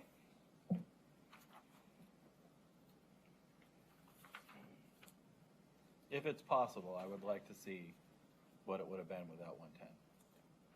Don't spend a day on it if it's something you can do easily. No, I'll get it to you Something tomorrow. times our population times 75%. I can send it out to the committee tomorrow. Thank you. Not a problem. And then this other state shared revenue, they're recorded in the street operations. We estimated about 1.6 million. That's made up of gas tax allocation and vehicle taxes. So what are the uses of the state shared revenue?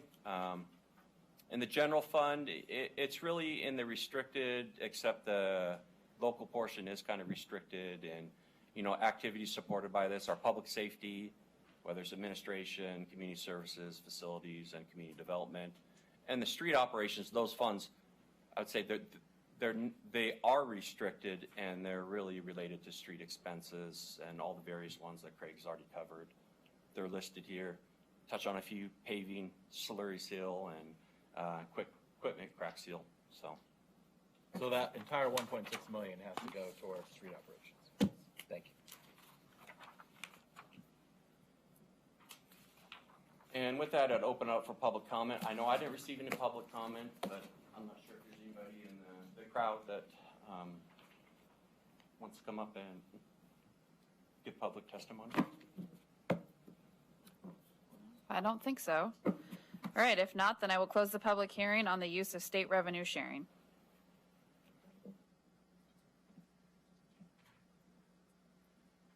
So really, comments or questions on the budget is kind of the next thing, and I know you folks were going to talk about some things, so.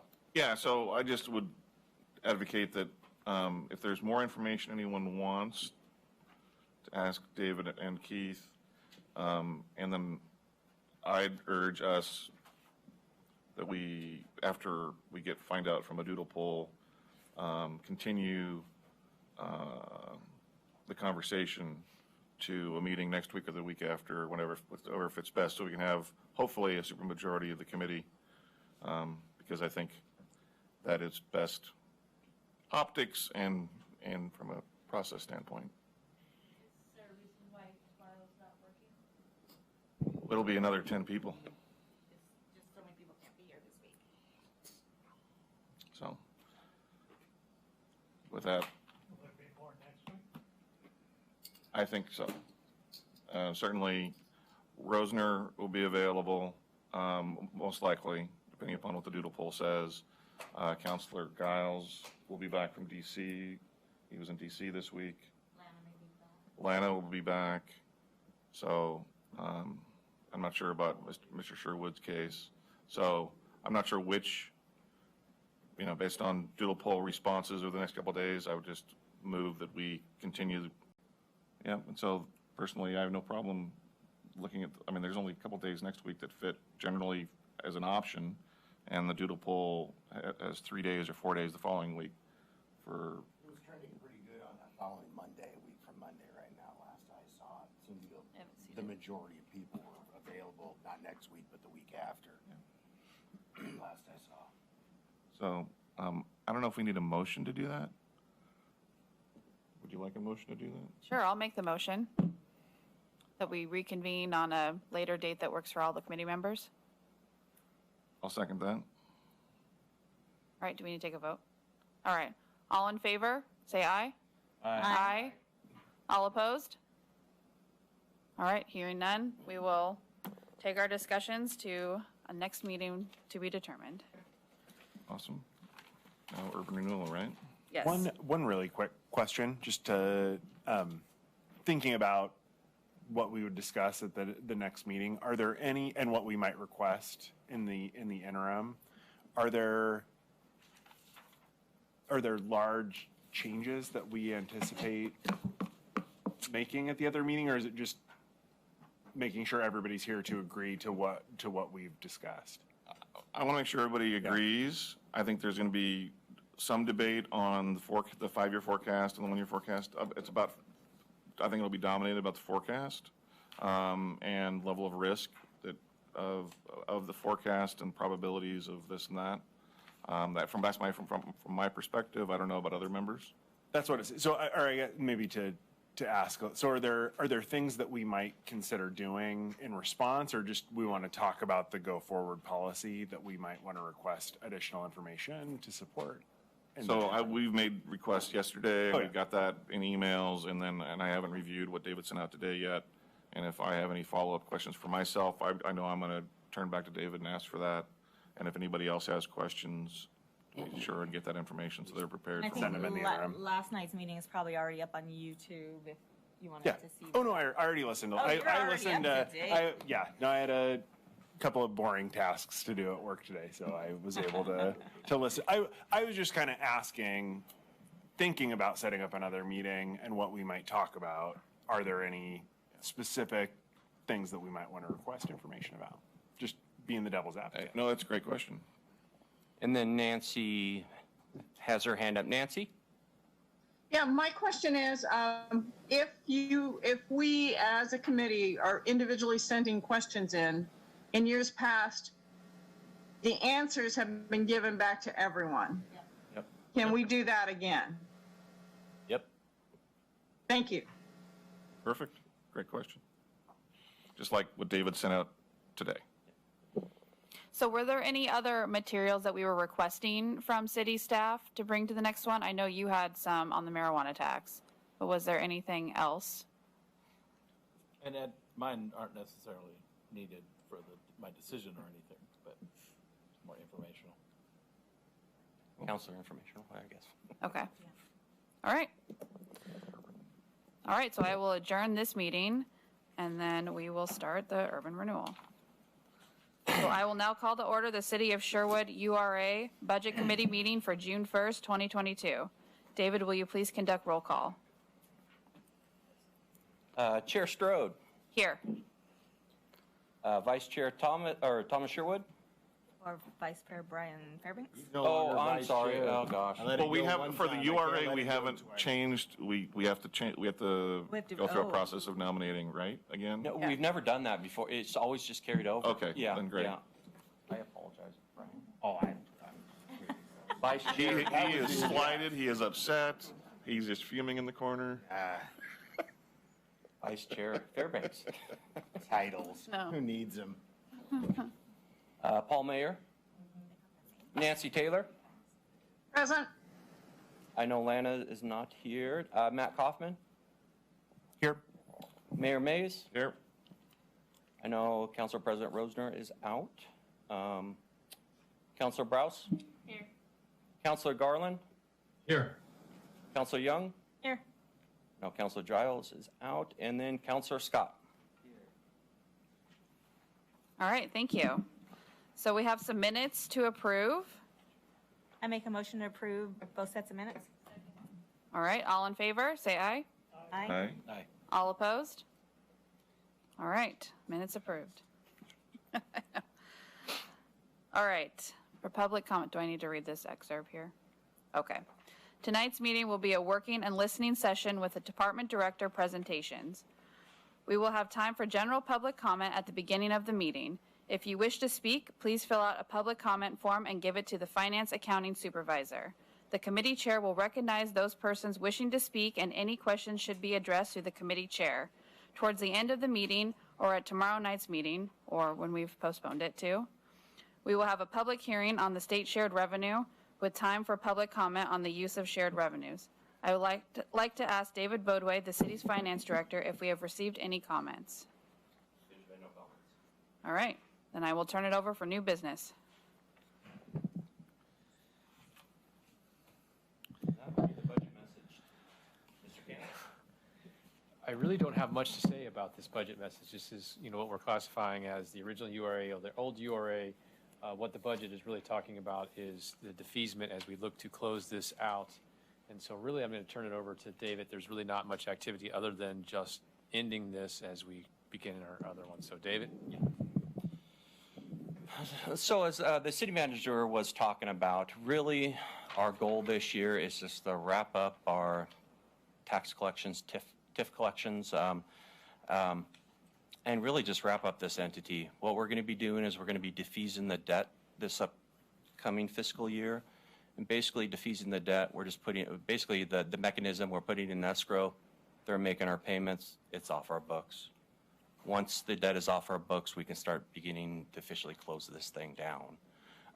There's a little bit of concern about timing because I know with tax collections come in after year end that come back to the prior fiscal year, but I'm working on the mechanisms, but our goal, at least we know tax collections should be ending unless for some reason something significant happens, like I talked about last year, or just yesterday, the county input the wrong dollar amount I told them to input. So we over collected. That's why you see the drawdown down to $1.5 million. In my cash flow analysis in prior years, I expected that to be around $2.6 million this fiscal year, but I'm only asking and requesting $1.5 million from the county. It's because we over collected about $1 million this current fiscal year. Basically, we're required to send in a form to the county, just kind of give a little backstory, by July 15th. I told them to collect a little bit over $156 million increment value. The number that was put into this taxing system was almost $210 million. So thus the huge so difference. An error on their part? I contacted them. I know they're looking. So I said, you know what? I will just draw this down farther.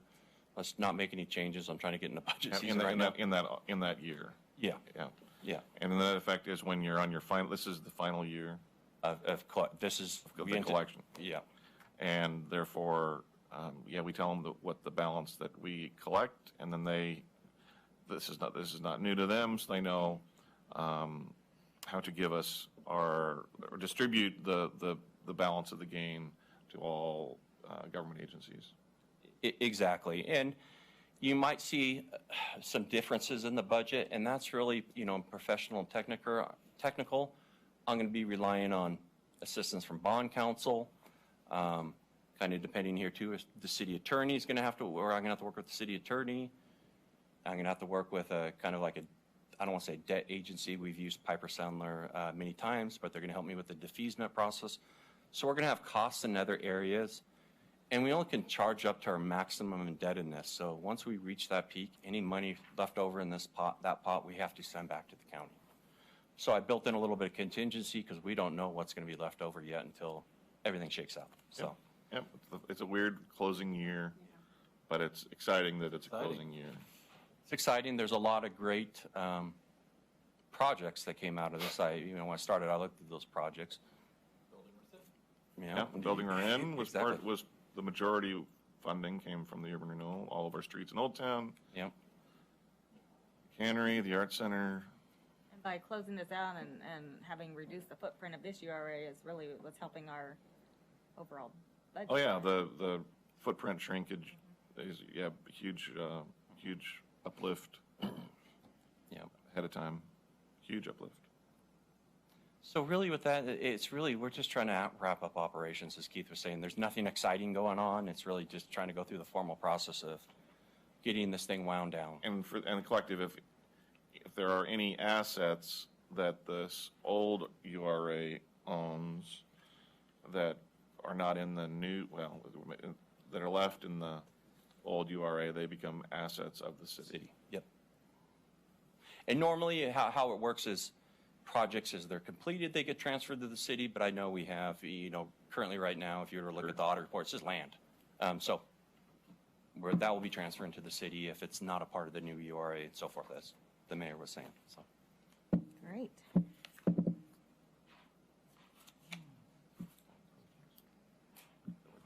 Comments, questions?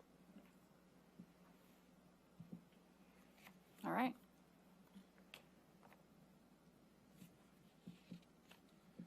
So just from consistency, I would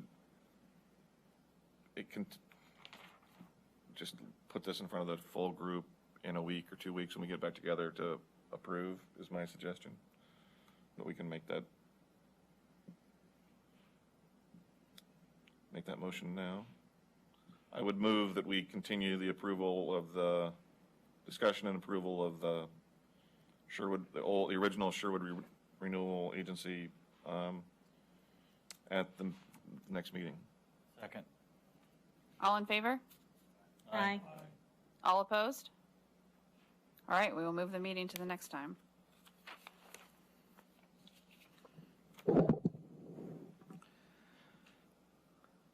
I actually have a budget message for this one, so let's go through it. It's my privilege to provide to you, the citizens of the city of Sherwood, with the proposed 2021 Urban Renewal Agency budget for fiscal year 22-23. The agency budget consists of two funds, a general operating fund and a capitals project fund.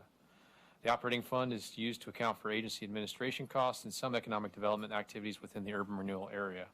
The capital projects funds is used to account for construction projects and property purchases. All the projects funded through this URA capital projects fund are transferred to city ownership upon completion. The agency operates under the direction of the agency board of directors. The proposed budget consists of personnel services, allocated overhead, and materials and service expenses needed to continue administering the URA. The proposed capital projects fund budget primarily includes appropriations for design and construction of Festival Plaza, portions of Sherwood Broadband, a high arch pedestrian bridge across Highway 99, Ice Age Drive, and a new public works facility planning. Funding for these projects will come from tax increment revenue and loans. This is going to be an exciting year for the agency, and I'm looking forward to working with the community as we see these projects to fruition. So I'd be happy to answer any questions. So with that, I'll kind of jump into the numbers a little bit. You know, the way this URA is going to be set up differently than what you've been seeing the last few years, but you've seen before if you've ever got excited and wanted to look at the old budgets back in the day. We're setting up an operations budget as well as a capital budget to track all of our capital projects. So in terms of the operations budget, you might figure out, why is there a beginning balance? Well, in July 2021, we went out for that loan. And a part of that, there's a capitalized interest portion of that loan, which we can use to assist in the first 5 years while we're making interest-only payments to allow that tax increment revenue to build, basically. You know, we're very limited in terms of salaries and wages. We want to be very careful on any kind of charges here. It's really, you know, we got the agency manager, you know, the gentleman sitting right next to me, the city manager, and it's really just a debt service payment. Like I said, there's no principal payments because it's only interest payments for the first 5 years. That's how we structured it. And a part of that debt issuance, there was a taxable debt issuance with broadband, and that's the same thing, interest-only payments, as that program begins to build and expand throughout the city, just to allow flexibility for that to grow. So that's the operation budget. We're expecting about $480,000 in tax increment revenue. That's just based off of the original plan that was passed by City Council. You know, once we start to see that come in, we'll be a better gauge of, you know, where did we land on that initial projection of how much we're going to take in. So, but we have the funds to cover our debt service payments, so that's pretty much the budget. Nothing very exciting. On the operations, the exciting is projects. Yeah. Now to the exciting part. So you'll see a beginning fund balance of almost $23.5 million. That's where a majority of that debt issuance, the revenue, was recorded. Like I said, there's a lot of restrictions when you issue debt. You can't use it for debt service payment, but we could use that capitalized interest portion. And I'll be bringing in front of City Council, but I am working on an investment policy. We need to start really boosting up, earning money on this interest, because this money's been sitting there. Limited salaries and wages being charged there. A lot of that's engineering's time, just because, you know, like the city manager, like he said, we have the Ped Bridge, we have Festival Plaza, you know, broadband, a few projects in the works. So there's going to be a little bit of time charged on there, and whatever time they don't use, then, well, that's just going to be, you know, underspent. Infrastructure, of course, we budgeted based off the CIP listing. How much do we think we're going to spend on the Ped Bridge and the various projects? I believe it's Festival Plaza is projected to be done this upcoming fiscal year. The Ped Bridge, will, you know, that's a massive project. That's going to take a few years, I believe, but I'm not quite sure. Hopefully by the end of 23. So about 18 months. We're hopeful we can start construction the end of this year, and then the construction time will be at least a year of time. So, and that's our, you know, best case scenario right now. We're pushing for that.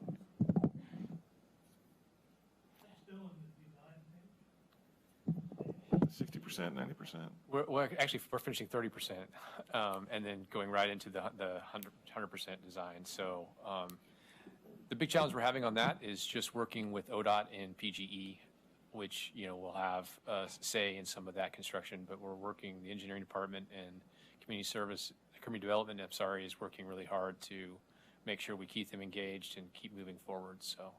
So far we've had some success, so I'm hopeful we can continue with that. Power lines in the way, and then we're going over a state facility, so they have to bless it. So those are the few projects that so far we started. I know there's some others that, you know, I think we're talking about, like, you know, Public Works building design phase. You know, there's some smaller projects we're starting to begin, but those take a while. But the few larger ones are already in the works, so that's why you're seeing that significant outlay of funds. But so it's exciting. Awesome, absolutely. A lot of great projects in the. Yeah, kudos, David. In your envision, in your mind. And kudos to David and his team and Keith and staff for helping make it establish this last year and then turn around and getting the debt issuance. Incredible, you know, cost of funds, historic lows. It was awesome. I'm open for any questions, or I'll let you. I imagine we're going to continue on with the path like we did the other. Yeah, move we continue this portion of the new URA budget meeting to the next one we schedule. Second. All right, all in favor? Aye. All opposed? All right, hearing none, we will move it. Did we want to decide on a date tonight, or will you let us know? Check out your doodle polls, people. Okay, yeah, I think when I just looked, 7 was the most popular on a day. Oh, total? Okay. I haven't looked at it yet. And then once a date is kind of finalized, would you be opposed if I just kind of set a deadline for all questions? I know at times trying to prepare for a meeting and answer questions gets a little different. That's totally difficult. Just give us a deadline. Smart. Smart. Like 6 o'clock, 5:30, right before the meeting. I was thinking tonight by 10 p.m. No. Somewhere in between those two. Scratch piece of paper and slide it across the All right, well, Committee.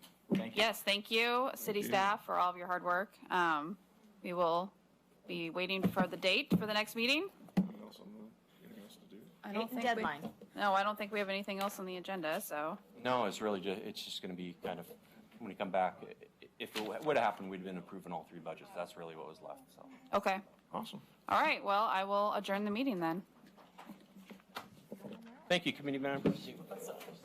Do you? What are you guys gonna do?